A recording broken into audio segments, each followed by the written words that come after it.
একদিন এক জ্যোৎস্না ভরা রাতে শান্ত সমুদ্রের স্রোতের মধ্যে একটি মৎস্যকন্যা বাস করত। সেই সমুদ্রের পাশে একটি বড় পাহাড় ছিল। সেখানেই মৎস্যকন্যা সুখেই থাকতে লাগলো। মৎস্যকন্যা মাঝে মাঝেই সেই পাহাড়ের কিনারায় আসতো, আর এভাবেই মৎস্যকন্যার দিন কাটতো। আর সেই সাগরের পাশে ছিল একটি গ্রাম। সেই গ্রামে থাকতো অনেক মানুষ। গিন্নি, ও গিন্নি, আমি সাগরে মাছ মারতে গেলাম। সে কি গো, তুমি কালই তো অনেকগুলো মাছ মেরে নিয়ে এলে, আজ আবার মাছ মারতে যাচ্ছ যে? আরে আর বলো না, সেই সাগরে তো অনেকগুলো মাছ আছে। যখনই জাল ফেলি তখনই অনেকগুলো মাছ উঠে আসে। আর মাছ দেখলে তো আমার মাথা একদম ঠিক থাকে না। তাই তো আজকেও মাছ মারতে যাচ্ছি। হ্যাঁ, ঠিক আছে, যাও, তবে তাড়াতাড়ি চলে আসবে, বুঝলে? আচ্ছা ঠিক আছে, আমি এবার যাচ্ছি তাহলে। এই বলে রমেশ জাল নিয়ে সেখান থেকে চলে গেল। আর সে সাগরে গিয়ে অনেক মাছ মারতে লাগলো। রমেশ যখনই জাল ফেলতো তখনই তার জালে অনেকগুলো করে মাছ উঠতো। বাহ বাহ, কত মাছ! এভাবে প্রতিদিন মাছ মেরে বাজারে বিক্রি করলে তো আমি আস্তে আস্তে বড়লোক হয়ে যাব। হা হা হা হা হা হা হা। যাই, আজ বরং বাড়িতে চলে যাই।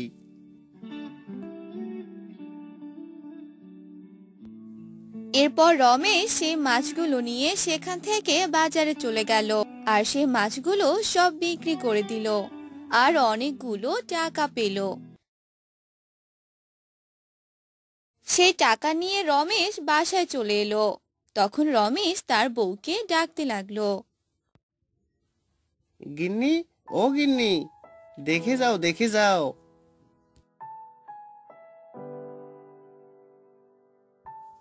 আরে কি হলো গো, এভাবে ডাকছো কেন?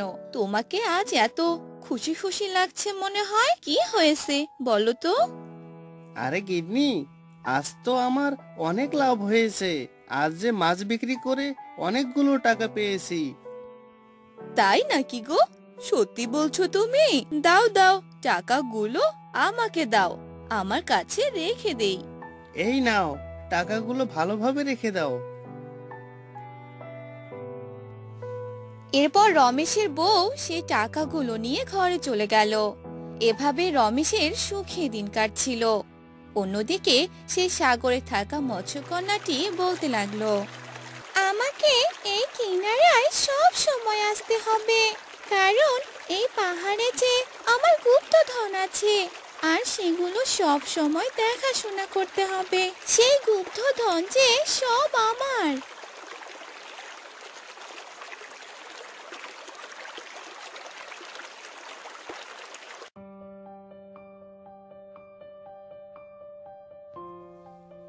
আমি আজকেও সাগরে গিয়ে মাছ মারবো।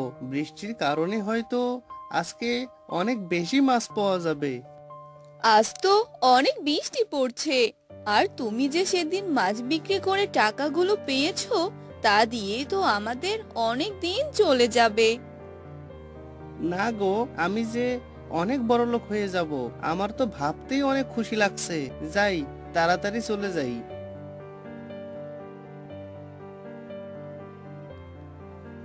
এই বলে রমেশ সেই সাগরের তীরে যেতে লাগলো।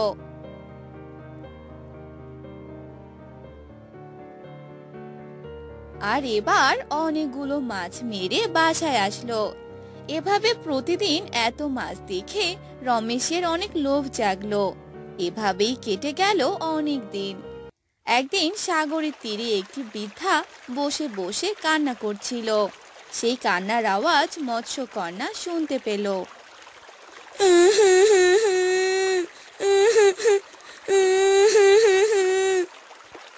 আরে, কে এভাবে কান্না করছে? মনে হচ্ছে কান্নার আওয়াজটা সাগরের তীর থেকেই আসছে। যাই, গিয়ে দেখি তো। আরে, ওই তো, ওখানে তো একটি বৃদ্ধাকে দেখতে পাচ্ছি। উনি হয়তো এভাবেই কান্না করছে। যাই, গিয়ে দেখে আসি ওনার কি হয়েছে, এভাবে কান্না করছে কেন। এরপর মৎস্যকন্যা সে বৃদ্ধাটার কাছে এসে বৃদ্ধাকে বলতে লাগলো, এই যে বুড়িমা, কি হয়েছে আপনার? আপনি এভাবে কান্না করছেন কেন? আমাকে বলুন, কি হয়েছে? আমি যে অনেক অভাবে আছি। আজ দুদিন থেকে না খেয়ে আছি। আমার সন্তান যে আমাকে বাড়ি থেকে বের করে দিয়েছে। কোথাও যাওয়ার মতো কোনো জায়গা নেই। আসলেই তো, আপনার সন্তান এই কাজটি একদম ঠিক করেনি। অনেক বড় একটি অন্যায় করেছে আপনার সাথে। এভাবে মৎস্যকন্যা আর সে বৃদ্ধা কথা বলতে লাগলো। আর সেই সময় রমেশ সেই তীরের দিকেই আসছিল। তাদের দুজনকে এভাবে কথা বলতে দেখে রমেশ বলতে লাগলো, আরে, ওখানে তো একটি মৎস্যকন্যা আর একটি বৃদ্ধাকে কথা বলতে দেখছি, কিন্তু তারা দুজন কি নিয়ে এত কথা বলছে? শুনি তো, একটু এগিয়ে শুনি তো, তারা কি বিষয় নিয়ে এত আলোচনা করছে।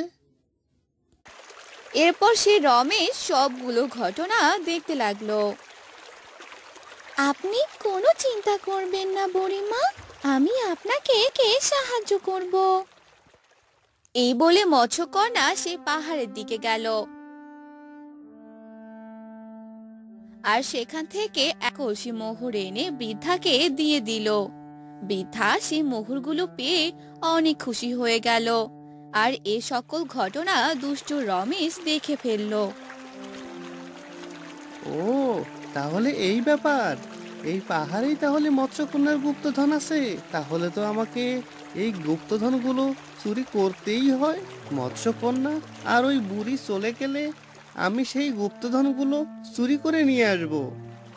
কিছুক্ষণ পরেই মৎস্যকন্যা পানিতে চলে গেল আর বুড়িমা সেই এক কলসি মোহর পেয়ে খুশি হয়ে বাড়িতে গেল। আর সেই সময় রমেশ একটি নৌকা করে সে পাহাড়ের কাছে এলো আর সে গুপ্তধনটি চুরি করলো। আমি এবার অনেক বড় লোক হয়ে যাব। আমার কাছে অনেক টাকা পয়সা থাকবে। যাই যাই, এবার তাড়াতাড়ি পালিয়ে যাই। এরপর রমেশ নৌকা নিয়ে বাড়ির দিকেই যেতে লাগলো। আর কিছুক্ষণ পরে মৎস্যকন্যা আবার পাহাড়ে তার গুপ্তধন দেখার জন্য এলো, কিন্তু সেখানে মৎস্যকন্যা কোনো গুপ্তধন দেখতে পেল না। আরে, কে হলো? আমার গুপ্তধন কোথায় গেল?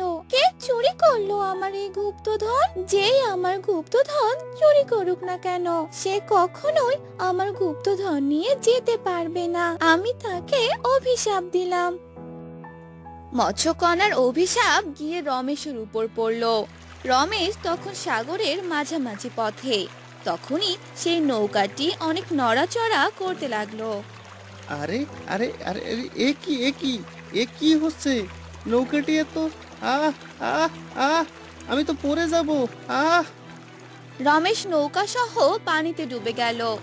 আর অনেক গভীর পানি ও স্রোত থাকার কারণে রমেশ ভালোভাবে সাঁতার কাটতে পেল না, যার কারণে সে পানির নিচে ডুবে মারা গেল। এতে লক্ষ্মীপুর নামে একটি গ্রামে বাস করত শ্যামল। সে তার স্ত্রী সন্তানকে নিয়ে থাকতো। শ্যামল রিক্সা চালাতো। রিক্সা চালিয়ে যা রোজগার হতো তা দিয়ে তাদের সংসার চলতো। একদিন শ্যামলের স্ত্রী শ্যামলকে বলল, হ্যাঁ গো, তুমি আজ বাইরে গেলে না যে, কখন যাবে? না গো, আজ আর যেতে পারবো না। রিক্সাটার কি যে সমস্যা হলো কিছুই বুঝতে পারছি না। রিক্সা যে চালানোই যাচ্ছে না। এই রিক্সা ঠিক করতে কত টাকা যে লাগে। সে কি গো, রিক্সা আবার নষ্ট হয়ে গেল নাকি? এখন তো আমাদের কাছে কোনো টাকাও নেই। কি করবে এবার শুনি? সেটাই তো আমিও ভাবছি। আর রিক্সা না চালালে চলবে কিভাবে? তুমি কোনো চিন্তা করো না, আমার মা আমাকে একজোড়া বালা দিয়েছিল, সেটা বিক্রি করেই না হয় তুমি রিক্সাটা ঠিক করবে। সে কি গো, এ তুমি কি বলছো? তোমার মায়ের দেয়া বালা আমি কি করে বিক্রি করব? না না, এ কাজ আমি করতে পারবো না। এ নিয়ে তুমি এত ভেবো না তো, পরে তুমি আমাকে আবার একজোড়া বানিয়ে দিও। এরপর শ্যামল সে বালা দুটো নিয়ে বাজারে গেল। এভাবে চলে গেল অনেক দিন। আর একদিন শ্যামলের পাশে গ্রামে থাকা এক চোর বলতে লাগলো, শুনলাম পাশের গ্রামে নাকি শ্যামল নামে এক লোকের রিক্সা আছে। রিক্সাটা চুরি করলে মন্দ হয় না। রিক্সাটা বিক্রি করে আমি অনেক টাকা পাবো, আর সেই টাকা নিয়ে আমি ঘুরতে যাব। হা হা হা হা হা। এভাবেই কিছুদিন চলে যায়। আর একদিন রাতে সেই চোর শ্যামলদের বাড়িতে আসে। আর রিক্সা যে ঘরে রাখা ছিল সেখানে যায়। আর সে রিক্সাটা দেখতে পায় আর বলে, আরে ওই তো রিক্সাটা, যাই তাড়াতাড়ি চুরি করে নিয়ে যাই। এরপর সেই চোর রিক্সাটা চুরি করে নিয়ে গেল। পরদিন সকালবেলা শ্যামল রিক্সা নিতে ঘরে এলো।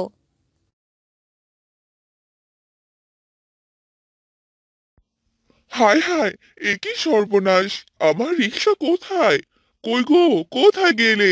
তাড়াতাড়ি এদিকে আসো। আরে কি হলো, এভাবে ডাকছো কেন? আমাদের রিক্সাটা কোথায় গেল? কাল রাতেই তো এখানে রেখেছিলাম। হায় হায় ভগবান, এ কি বলছো তুমি? রিক্সাটা আবার কোথায় যাবে?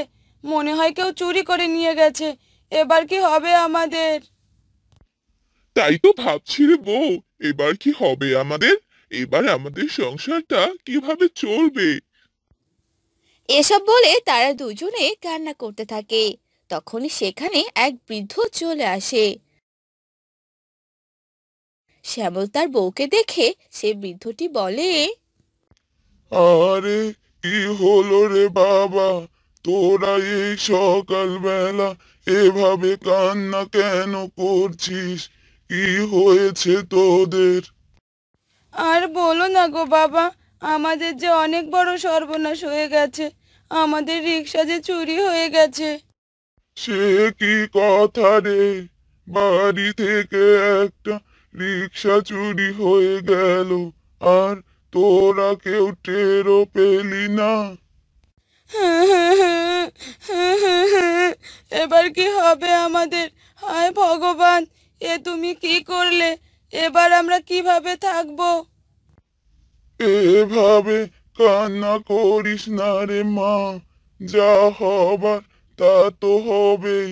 আর শোন আমার কথা, এই নে, এই বীজগুলো রোপণ করিস, তোদের সংসারের কাজে লাগবে। এগুলো কিসের বীজ বাবা? বীজ থেকে গাছ বের হবার পর যখন ফল হবে তখনই বুঝতে পারবি।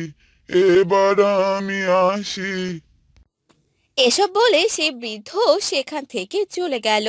আর শ্যামল বলতে লাগলো, কি গো, তোমাকে কিসের বীজ দিল? সেটা তো আমিও জানি না গো। এই বীজটা যে কিসের? আচ্ছা, আমি বরং বীজটা রোপণ করে দিয়ে আসি, তারপর দেখা যাবে এখান থেকে কি হয়। এরপর শ্যামলের স্ত্রী বীজটা রোপণ করে দিল। আর কিছুদিনের মধ্যেই সেই বীজ থেকে একটি গাছ বের হলো। আর সেই গাছে অনেকগুলো বেগুন ধরলো। গাছে বেগুন দেখে শ্যামলের স্ত্রী বলতে লাগলো, কি গো, কোথায় গেলে? দেখে যাও, দেখে যাও। কি হলো গো, এভাবে ডাকছো কেন? এই দেখো, এই গাছে যে বেগুন ধরেছে। বৃদ্ধ বাবাটি আমাদের বড় উপকার করলো গো। এই বেগুনের বীজ নিয়ে আমরা বড় করে বেগুন চাষ করব। হ্যাঁ, তুমি ঠিক কথাই বলেছ। তুমি একটা কাজ করো, এখান থেকে কয়টা বেগুন তুলে নিয়ে রান্না করো। খেয়ে দেখি এই বেগুনগুলো খেতে কিরকম লাগে। শ্যামলের কথা মতো শ্যামলের স্ত্রী কয়টি বেগুন উঠিয়ে নিল আর সেগুলো রান্না করলো। এরপর তারা সবাই খাবার খেলো। আরে বাহ, বেগুনগুলো তো ভালোই খেতে ও ভালোই লাগছে। এবার এগুলো বেশ করে আবার রোপণ করব। তাহলে অনেকগুলো বেগুন ধরবে, আর সেগুলো বিক্রি করলে সংসারটা ভালোই চলবে। হ্যাঁ গো, তুমি একদম ঠিক কথাই বলেছো।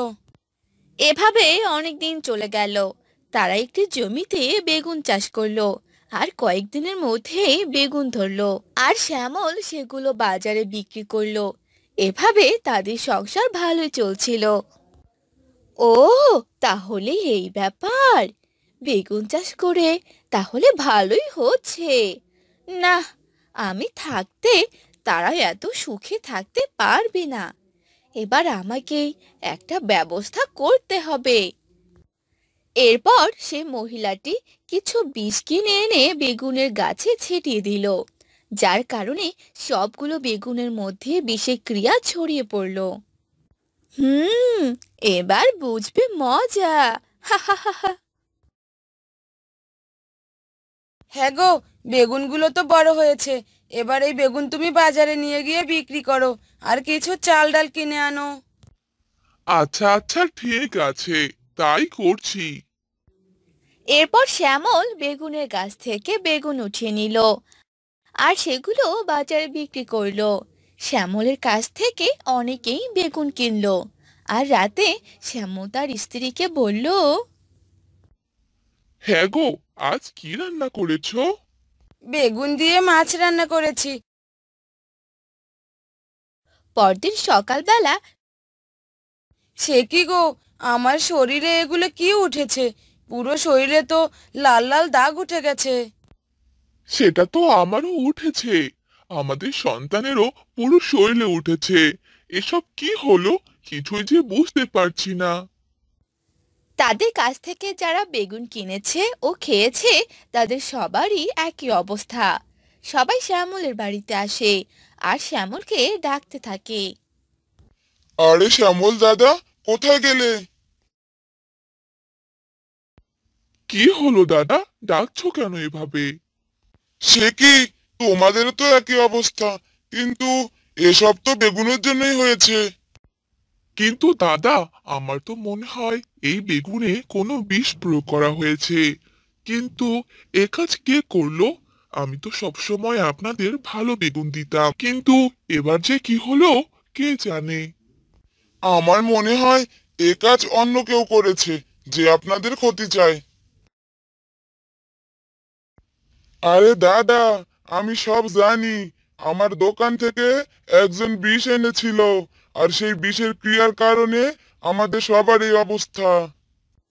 তারপর সেই দোকানদার সেই মহিলাটির কথা জানিয়ে দিল আর মহিলাটি তার ভুলগুলো স্বীকার করলো। আর সবাই মিলে সেই মহিলাটিকে গ্রাম থেকে তাড়িয়ে দিল। আর এবার সবাই বিষ বেগুন গাছ থেকে রক্ষা পেল আর ভালো বেগুন খেতে পারলো। এভাবে শ্যামল ও তার পরিবার একটি গ্রামে মতিন নামে এক লোক তার পরিবার নিয়ে থাকতো। মতিন ব্যবসা করত। ব্যবসা করেই তাদের দিন ভালোই চলতো। কিন্তু একদিন ঘটে গেল এক বিরাট ঘটনা।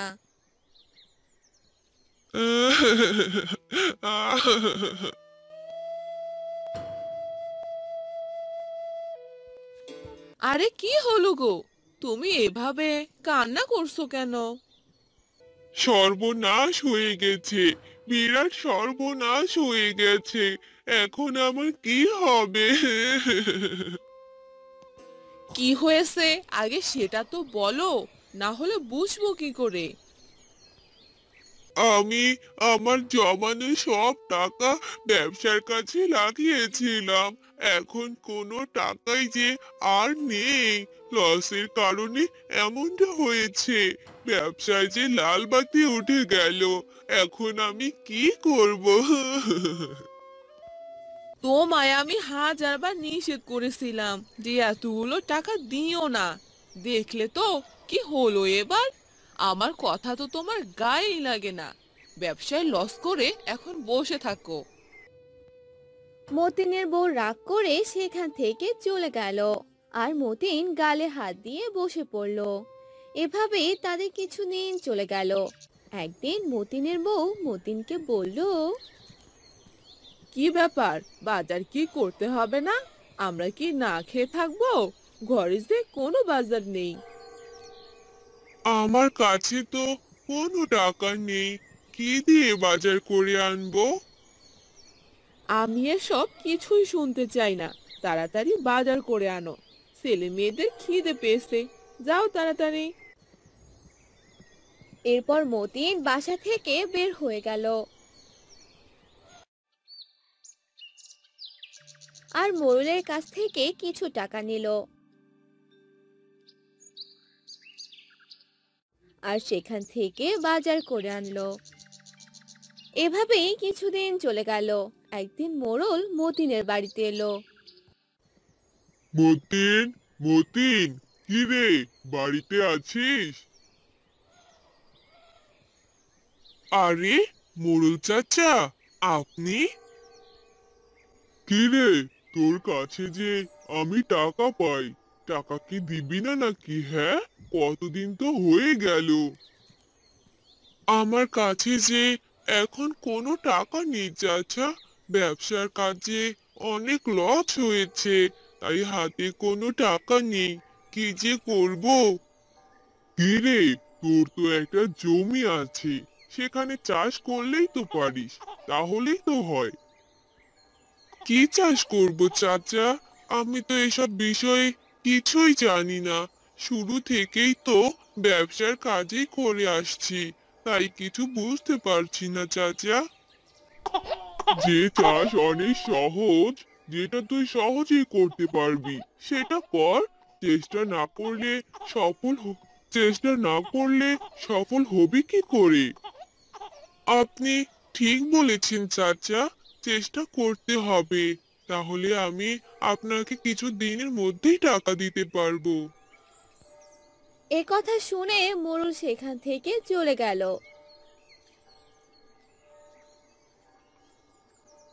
আর মতিন তার জমিতে গেল আর সব আগাছা পরিষ্কার করলো আর ভাবতে লাগলো কি চাষ করবে। আর মতিন একটি গাছের নিচে বসে পড়লো। তখনই সে রাস্তা দিয়ে এক বৃদ্ধ মহিলা যেতে লাগলো। মতিনকে এভাবে বসে থাকতে দেখে বুড়িটি মতিনের কাছে এলো। কি রে বাবা, এখানে একা একা বসে আছিস কেন? কি হয়েছে তোর?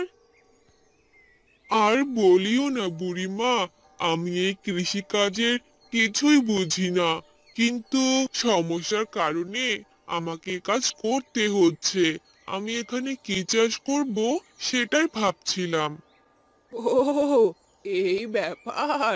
দাঁড়া দাঁড়া, এই নে, এই বীজটুকু রাখ। এটা দিয়েই প্রথম কাজ শুরু কর। এটা কিসের বীজ গো বুড়িমা?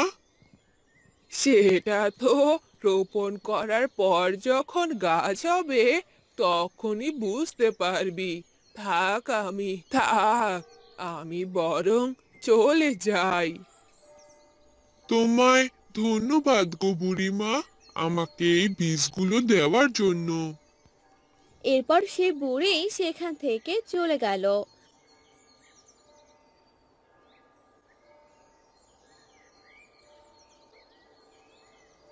আর মতিন সেই বীজগুলো রোপণ করে দিল। এরপর মতিন বলল, আরে, এখন তো পানিও দিতে হবে, কিন্তু পানি এবার কোথায় পাবো? তখনই আকাশে বিদ্যুৎ চমকাতে লাগলো। কালো মেঘের ছায়া আসলো আর চারদিক অন্ধকার হয়ে গেল। এই বুঝি বৃষ্টি নামবে, বেশ ভালোই হবে, আমার জমিটাতেও পানি দেওয়া হয়ে যাবে। যাই, বাড়ির দিকেই যাই। তারপর মতিন বাড়িতে চলে যায় আর এরপর অনেক জোরে বৃষ্টি শুরু হয়। বৃষ্টির পানি পেয়ে সব জমির ফসল অনেক সুন্দর হয়। বৃষ্টি থেমে যায়। পরদিন সকালে মতিন তার জমিতে আসে। হায় ভগবান, এসব আমি কি দেখছি! এ তো কলা গাছ, কিন্তু গাছগুলো এমন দেখতে কেন? আমি তো জানি কলা গাছ সবুজ রঙের হয়, এটা তো দেখছি সোনালী রঙের। আমার কি চোখ ঠিক আছে? এরপর মতিন সেই কলা গাছের সামনে গেল আর সবগুলো ধরে ধরে দেখতে লাগলো আর বলল, এ কি সর্বনাশ! এ তো কোনো সাধারণ কলা গাছ নয়, এ তো দেখছি সোনার কলা গাছ। এ তো দেখছি আমার কপাল একদম খুলে গেল। তারপর থেকে মতিন সেই কলা গাছের অনেক যত্ন করতে লাগলো আর সেই সোনার কলা গাছ থেকে সোনার কলা ধরলো। এসব দেখে মতিন অনেক খুশি হয়ে গেল আর মতিন সেগুলো কলা অনেক দামে বিক্রি করে দিল আর মোড়লের সব ঋণ শোধ করলো।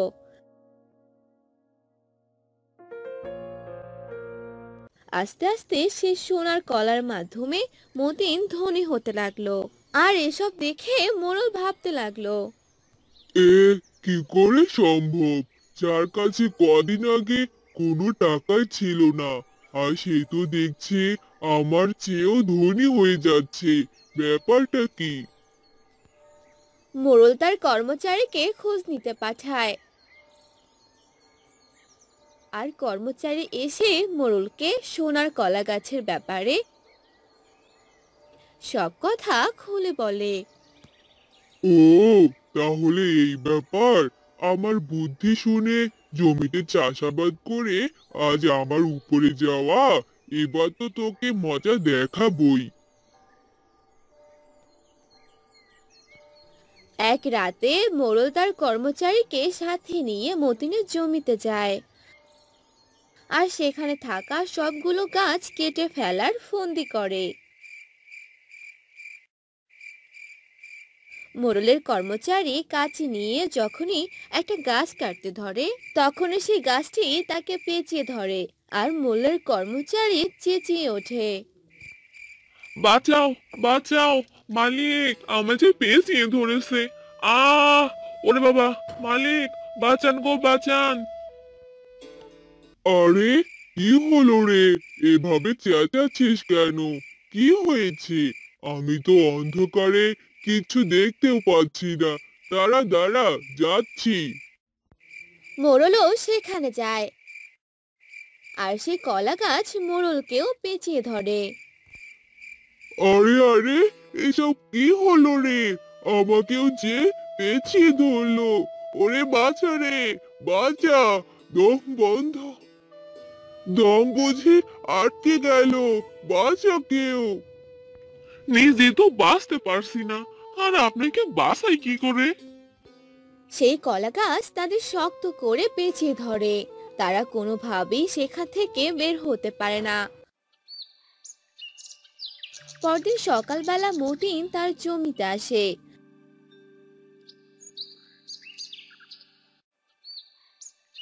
আর সেই জমিতে মোড়ল ও তার কর্মচারীকে দেখে অবাক হয়ে যায়। কি ব্যাপার মোড়ল চাচা, আপনি আমার জমিতে? কিছুই তো বুঝতে পারছি না। এত কথা শুনে কোনো লাভ নেই, আমাকে তুই বাঁচা। আর কিছুক্ষণ থাকলে যে এই গাছ আমাকে মেরে ফেলবে। কলা গাছ মেরে ফেলবে? তা আমার কলা গাছ আপনার ক্ষতি কেন করবে? মতিন দাদা, তুমি আমাকে বাঁচাও, আমি সবটা বলছি তোমায়।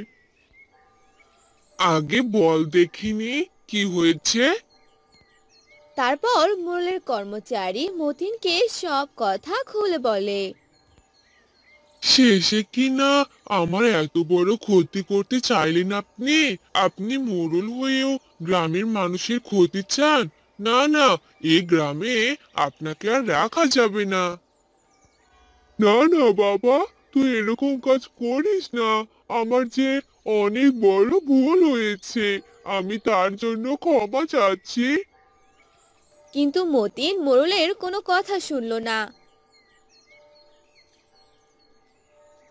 আর কিছু গ্রামবাসীকে ডেকে এনে সব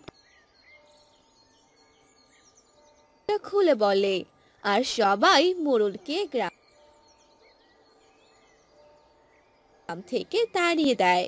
আর এরপর থেকে মতিন সোনার কলাগাছ চাষ করে অনেক লাভবান হয় আর সুখে শান্তিতে থাকতে লাগে।